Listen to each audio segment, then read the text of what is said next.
আজকের ভিডিওর মধ্যে দুইটা ভৌতিক ঘটনা থাকবে। আশা করি এই দুইটা ভৌতিক ঘটনাই আপনাদের অনেক ভালো লাগবে। তো প্রথম ঘটনায় যে আনিসের জীবন সহজ ছিল না। প্রেম করে বিয়ে করার পর থেকেই সমাজের দৃষ্টিতে এমনকি নিজের পরিবারের মধ্যে সে ছিল এক ঘৃণার পাত্র। বাবা মা কখনই তার বিয়েটা মেনে নেয়নি, তাই স্ত্রীকে নিয়ে ঢাকায় চাকরি করতে শুরু করেছে। বিয়ে করার কয়েক বছর কেটে গেলেও তার পরিবার থেকে কোনো সহানুভূতি মিলেনি। তবে আনিস ছিল অনেক ধৈর্যশীল। একটা সময় তার চাকরির আয় বাড়তে থাকে, তখনই বাবা মা তাকে গ্রামে ফিরে আসার জন্য আহ্বান জানায়। আনিসও মনে করলো হয়তো বাবা মা এবার তাকে মেনে নেবে, তাই সে গ্রামে ফিরে আসে তার স্ত্রীকে সঙ্গে নিয়ে। তবে গ্রামে ফিরে আসার পর বাস্তবতা ছিল আরও কঠিন। তাকে এবং তার স্ত্রীকে থাকতে দেওয়া হলো রান্নাঘরের সমান একটা ছোট্ট ঘরে। শীতের সময় সেই ঘরটা যেন বরফের মতো ঠান্ডা হয়ে উঠত।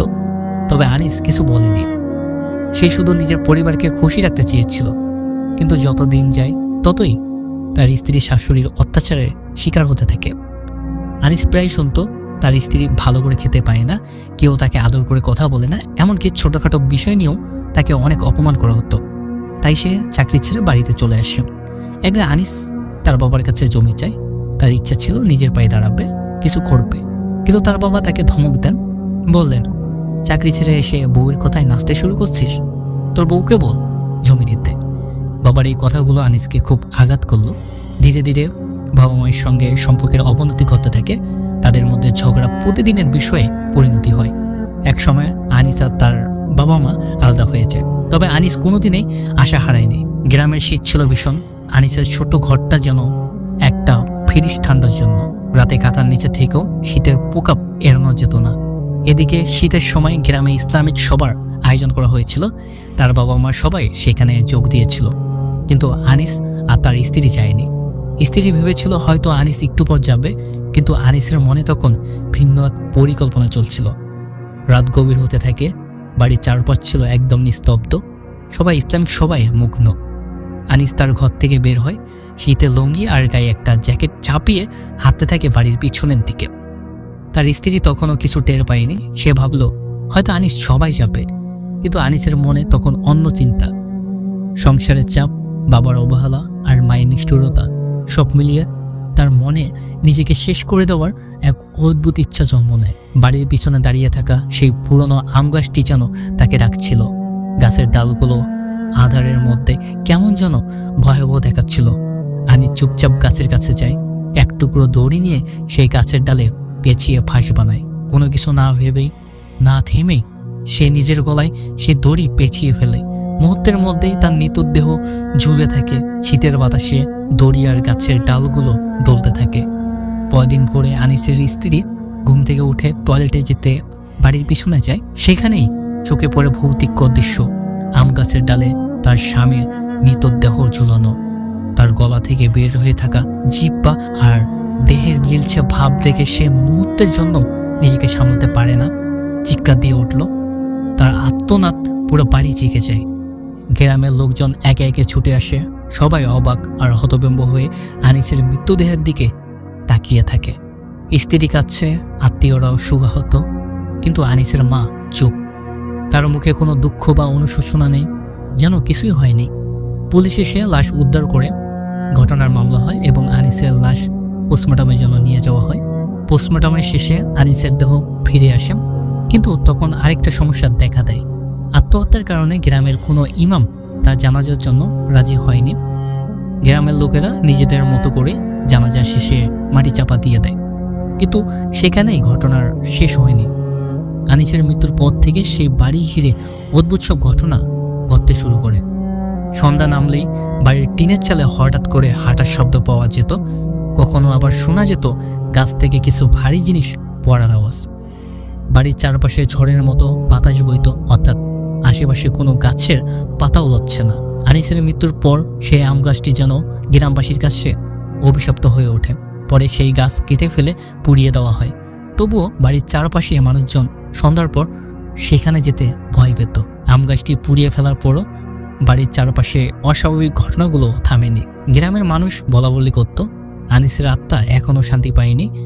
রাত গভীর হলে কেউ কেউ দেখত আনিসের ঘরের ভিতর থেকে আলো ঠকঠকেরে বের হয়ে আসছে, অর্থাৎ সেই ঘর একদম ফাঁকা। আনিসের স্ত্রী বাবার বাড়ি চলে যাওয়ার পর থেকে ঘরটি একেবারে তালাবদ্ধ ছিল। মাঝে মাঝে লোকজন বাড়ির টিনের চালে কারো হাঁটার শব্দ শুনতো, আবার কেউ কেউ গাছের ছায়ায় কোনো আকৃতি দেখতে পেত। একদিন দুপুরে এক ভিক্ষুক মহিলা সে বাড়িতে ভিক্ষা চাইতে আসে। ভিতরে কেউ নেই, কিন্তু আনিসের ঘরের দরজা খোলা। মহিলাটি ভিতরে ঢুকতে যায়, দরজার সামনে দাঁড়িয়ে ডাকতে থাকে, মা গো, খালা গো, কিছু চাল দাও।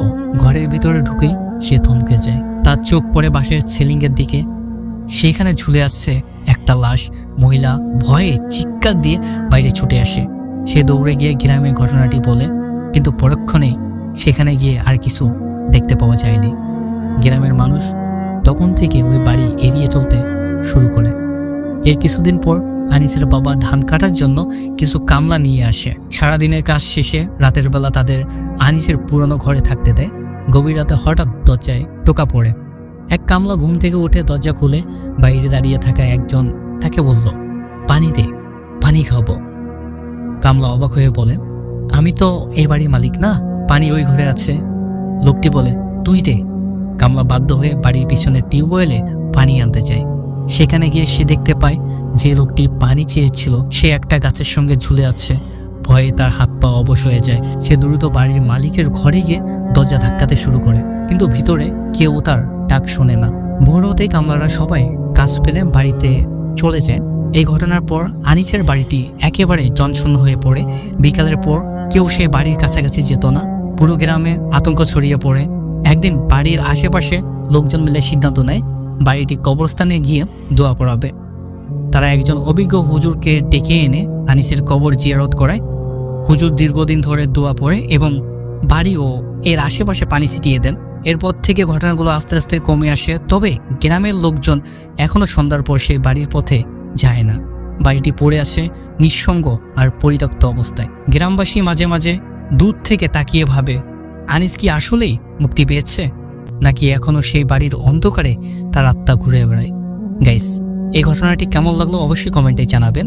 আর আপনাদের কমেন্ট আমাদের নতুন আরেকটা ভিডিও করার জন্য এক্সপায়ার করে, তো আশা করি অবশ্যই কমেন্টে জানাবেন। দেখা হচ্ছে সুন্দর একটি নতুন ভিডিওতে।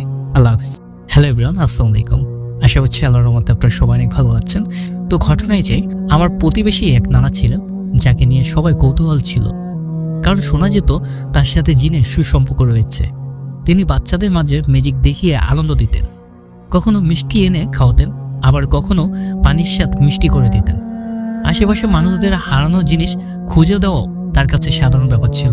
তার আশ্চর্য ক্ষমতা নিয়ে অনেক গল্প শোনা যেত। কিন্তু একদিন যা ঘটল সেটা স্মৃতিতেও আজও উজ্জ্বল। আমার এক আন্টি, যিনি সিলেটের একটি ছোট্ট গ্রামে থাকেন, তার বাড়িটি ছিল গ্রামের শেষ সীমানার পাশে আর কি। তো দু একটা বাড়ি ছিল তার আশেপাশে। তার একবার মোবাইলটা হারিয়ে যায়। বাড়ি ছোট, আশেপাশে তেমন লোকজনও নেই, অর্থাৎ মোবাইলটি অনেক খোঁজার পরও পাওয়া যায়নি। ফোনটি বন্ধ ছিল, তাই কল দিয়েও কোনো কাজ হয়নি। অনেক খোঁজাখুঁজির পর যখন আর কোনো উপায় রইল না, তখন ওই নানা সাহেবকে ফোন করা হলো। নানা বললেন রাতের বেলা তিনি এই ব্যাপারে জানাবেন। রাত গভীর হলে তিনি ফোন দিয়ে বললেন মোবাইলটি পাশের বাসার এক ছেলের কাছে আছে। তিনি আরও জানালেন ফজরের সময় সেই মোবাইল ফেরত দেওয়া হবে এবং এই কাজে তার জিন সাহায্য করবে। যেমন কথা তেমন কাজ। ফজরের সময় সেই ছেলেটি মোবাইলটি আন্টিদের দরজা নিচে রেখে চলে যায়। সকালে উঠে আন্টি তার মোবাইলটি ফিরে পেয়ে অবাক হয়ে যায়। নানার আরেকটি ক্ষমতার পরিচয় আমি নিজেই পেয়েছি। আমি তখন ঢাকায় থাকতাম। একদিন নানা আমাকে ফোন দিয়ে বললেন, তিনি আমাকে বন্ধু বলে ডাকতেন। তো বললেন, বন্ধু আমি তো ঢাকায় যাচ্ছি। আমি তখন ঘাবড়ে গিয়ে মিথ্যে বললাম, আমি তো ঢাকায় নেই, অন্য জায়গায় ঘুরতে এসেছি। কিন্তু তিনি একদম স্পষ্ট বলে দিলেন, বন্ধু খুব কষ্ট পেলাম, তুমি তো ঢাকায় যাচ্ছ। তার কথায় আমি পুরো চমকে উঠলাম। আশেপাশে তাকিয়ে দেখলাম কেউ আমাকে দেখছে না তো। না তো, পরিবেশ তো খুবই স্বাভাবিক, কেউই তো দেখছে না। তবে তিনি কিভাবে জানলেন আমি ঢাকায় আছি? ফোন রাখার পর রাতে একটা দুঃস্বপ্ন দেখলাম। মনে হলো কেউ যেন আমাকে এত জোরে চেপে ধরেছে, আমি দম নিতে পারছিলাম না। ঘুম ভেঙে গেল, সে ভয় থেকে বের হতে পারছিলাম না। রাতটা কেটে গেল আতঙ্কের মধ্যে। সকালে কাজে গেলাম, কিন্তু মনের মধ্যে অস্বস্তি কাজ করছিল। আমি অফিস থেকে বের হয়ে কয়েকজন ছাত্রকে পড়াতে যাই। তারপর সেখান থেকে ফিরতে ফিরতে রাত 8টা বেজে যায়। ঘটনার পরের দিন রাতে বাসায় ফেরার পর আমার স্ত্রী বললেন, তুমি কিছুক্ষণ আগে দরজার টোকা দিয়ে কোথায় গিয়েছিলে? আমি দরজা খুলে দেখি তুমি নেই। তোমাকে বাসার কোণা দিয়ে চলে যেতে দেখেছি। তারপর ভেবেছি হয়তো একটু পরে আসবে, কিন্তু তুমি তো এত দেরি করলে কেন? আসলে সেদিন বাসা ফিরতে আমার একটু দেরি হয়েছিল। তার কথা শুনে মনে পড়ল আগের রাতের দুঃস্বপ্ন আর নানার কথার বিষয়। আমি তাকে মিথ্যা বললাম ওষুধ আনতে গিয়েছিলাম, কারণ সত্যি বললে সে আরো ভয় পেত। কিন্তু আমার মনের ভিতরে এলোমেলো হয়ে যাচ্ছিল, যেন কোথাও একটা অদৃশ্য শক্তি আমাকে অনুসরণ করছে। এই ঘটনার সপ্তাহখানিক পর নানা সাহেবকে দাওয়াত দিলাম। তাকে সব কথা খুলে বলার ইচ্ছা ছিল। প্রথমে তিনি আসতে চাইলেন না, অনেক বুঝিয়ে তাকে রাজি করলাম। বাসায় এসে তিনি আমাকে বললেন, সব জানি, তোমার উপর যা ঘটেছে তা আমার জিনের কাজ। ওরা তোমাকে একটু ভয় দেখাচ্ছিল। কেউ আমাকে কষ্ট দিলে আমার জিনরা তার উপর প্রতিশোধ নেয়।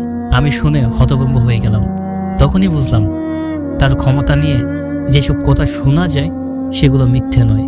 এরপর আমার সাথে আর তেমন কোনো ঘটনা ঘটেনি। আসলে প্যারানর্মাল ঘটনাগুলো কিছু কিছু লোকের কাছে হাস্যকর মনে হলেও আসলে যেই এটার সম্মুখীন হয় সেই কিন্তু বুঝে। তাই আমাদের উচিত ছোট্টখাটো বিষয়ে মিথ্যে কথা না বলা, এতে অনেক সময় অনেক বড় বিপদ হয়ে থাকতে পারে। গাইস, ভিডিওটি কেমন লাগলো অবশ্যই জানাবেন।